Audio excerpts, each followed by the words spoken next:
Hi folks, you're with Tacitus today at your Pushback channel, and thank you for joining this radio live stream. In this essay, I'd like to talk about ideological fanaticism and how it's playing into the globalist World Economic Forum geopolitical discourse of today. Now, in the West, we moved from having political parties with policies and trying to win over the people. We said, well, we got better policies than the other guys, so vote for us. Now, I don't think there's an exact day when we could say it was lost.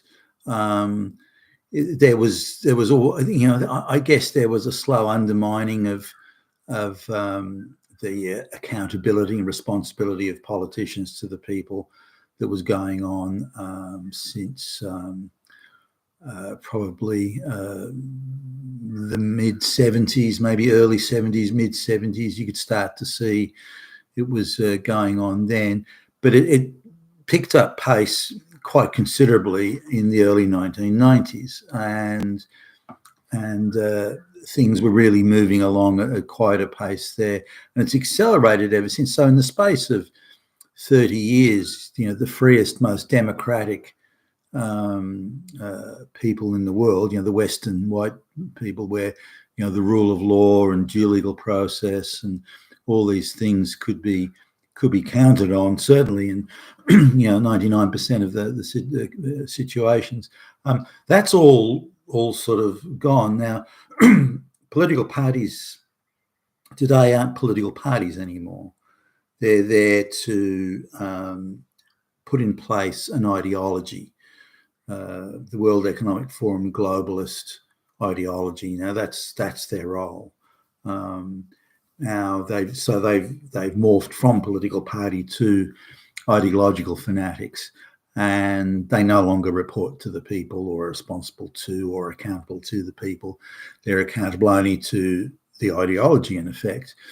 Now, during this is World War II, so 1941, when the Nazi armies invaded the communist Soviet Union, it didn't take long for Stalin, the dictator of the Soviet Union, to realize that they were in deep shit, and if the Nazi armies prevailed, and they came, by the way, within a whisker of winning, if they prevailed, there's going to be a lot of those communist heavies that were going to be swinging from the end of a rope. So but yet defeat of their armies, or loss of territory, massive casualties, these sort of things didn't actually concern them. Nor did necessarily defeat concern them in the sense of the Soviet Union being defeated militarily. But what did concern them was they had this communist ideology, and they knew that if they lost the war, then the ideology would be gone, and this concerned them deeply. And as they perceived it, they came out with posters such as the motherland calls and that sort of stuff. But that was just for the hoi polloi, for the masses. The reality was that the communist heavies were protecting the communist ideology. That was what they were doing, and they didn't give a fuck how many people died, how many people starved, or how many people suffered. That they just didn't care. Their objective was to protect the ideology, and they were as ruthless as they had been in implementing that ideology in the 1920s and 1930s. Utterly ruthless. Tens of millions of people being killed. And they didn't care, because ideologically they were creating a paradise on earth with the most advanced sort of social system ever, as they would have seen it. Now, the mere idea that people didn't want to be in that system and wanted to leave and get out, but they weren't allowed to leave, the borders were closed, they just weren't allowed to leave the country. If your system is so good, why do so many people want to leave, and why do you have to shut everyone up like they're in some massive prison if the system's so good? Well, the reason for that is that anyone that didn't think it was good was simply mentally disturbed, or a counter-revolutionary, or a fascist. So therefore, that still wasn't an issue. because anyone that didn't agree with him was an evil fascist, and therefore these people didn't exist they weren't relevant to anything, and they could be killed arbitrarily and randomly. You don't agree, and the shot in the back of the head will fix that. And then that's one less person to infect the pool of good people who are there. So ideology is responsible for tens, hundreds of millions of deaths, because pursuit of an ideology, you're not responsible for anything. The ones that are implementing it are simply not responsible, because anyone who disagrees with them is evil. Evil people don't deserve rights. People who don't deserve rights can be arbitrarily killed or imprisoned. So that's it. Hey, who cares? That those thousands, hundreds of thousands, millions of people have died. Doesn't matter. Let's keep on going with this ideology. Now, you'll notice that certainly since 2020 in the United States, the Democrat Party has ceased to be a political party. They may do a bit of lip service here and there, but the reality is, I mean, if you look at the incredible things that are happening in the United States, you can't imagine they would happen at all. Arbitrary arrest, arbitrary detention, suspension of habeas corpus, arbitrary raids, activist judges signing off on raids of a former president and his supporters. They're going after anyone that may have supported or worked for Donald Trump, President Trump. This is just absolutely unheard of. But if you couch it in the terms of ideology, that they are protecting an ideology. And this is probably the clearest signs that you will ever see of a political party or some people that were once a political party that are now simply ideological fanatics, pushing an ideology, protecting that ideology, attempting to preserve that ideology, and attempting to crush anyone that doesn't go along with that ideology. Now, in a political marketplace, the Democrats will say, geez, we got a lot of people who don't want to vote for us. Now, what can we do about that? Well, we need to have policies that the people will vote for. They need to understand that our policies are to make their lives better and to improve the standard of living of the citizens of the United States. And we need to have policies that do that. And we need to demonstrate to the people that we have those policies and the means to implement them.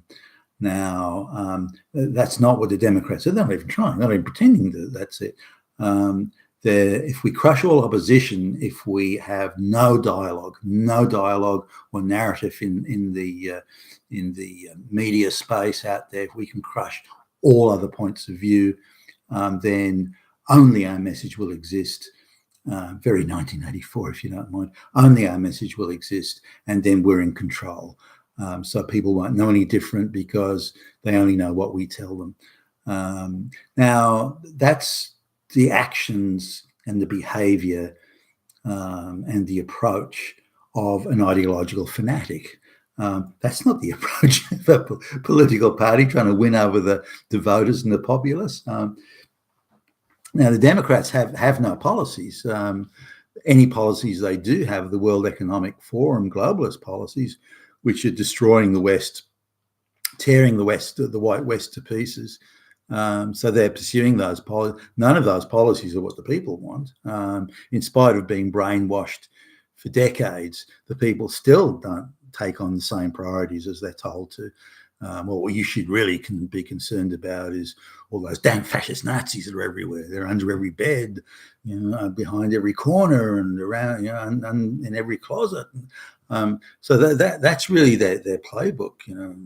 Anyone that doesn't agree with us, anyone who likes Donald Trump is a fascist, is Nazi, Hitler. I mean, that's pretty much the extent of it.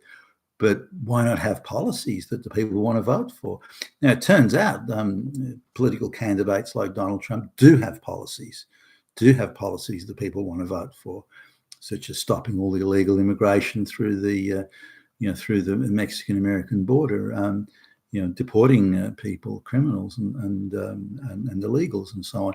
These are things that the people want. Law and order. Why should people who are guilty of multiple felonies and murders and so on. Why should they be released with such minimal supervision? These sorts of things. These are the things that people are concerned about. But the ideological fanatics in the Democrat Party, and by the way, a number in the Republicans as well. Look at guys like Lindsey Graham and so on, and from the Republicans. They're globalists, and they're on board with the ideological fanatics in the Democrat Party, as indeed are other Republicans. Now, there are some Republicans that are against that, and that's the danger. And we see now the ideological fanatics in the Democrat Party. I can't make up my mind, are they fearful that they're about to lose the initiative? Because they are running scared. You don't do crazy things like raid everybody who's a member of the political opposition. You just don't do that shit. But they are doing it, and ruthlessly going after people. You're making sure radical activist judges are hearing the cases and that sort of stuff. I mean, it's all it's just a huge fix. That's all it is. But once you start trampling on those, the due legal process, the rule of law and all that sort of thing, it's hard to go back. And it's also, again, the mark of a fanatic that either A, assumes they're about or believes they're about to lose the initiative and lose control, which is quite possible if the MAGA Republicans do very well in the congressional midterms, that may very well be an issue that they're going to have, the globalists are going to have to deal with. The people's elected representatives, and many of whom the globalists are unable to control. And that must scare them shitless, because that would mean a stalling or even an end to their agenda, their ideological agenda. Now, if there is a good MAGA Republican showing in the midterms, and I think they'll try and fix the election. I think they're that scared now that they're going to have to do that. But if the MAGA Republicans have a good showing in the midterms, then it's almost inevitable that there'll be a Republican president in 2 years' time. And if it's Donald Trump and Donald Trump's DeSantis team, then it's hasta la vista, baby, for the globalist project in the United States. If it isn't completely eradicated, it'll be slowed down by like 20 years. So that may be their concern, but they're behaving like fanatics now, and doing the most outrageous, high-handed, destructive, foolish things that they shouldn't be doing. But in my view today, the Democrat Party has ceased to be a political party and is now a party that is implementing and protecting an ideological program, and are prepared to accept any collateral damage in pursuit of that ideology. You've been with Tacitus today at your Pushback channel, and thank you for listening.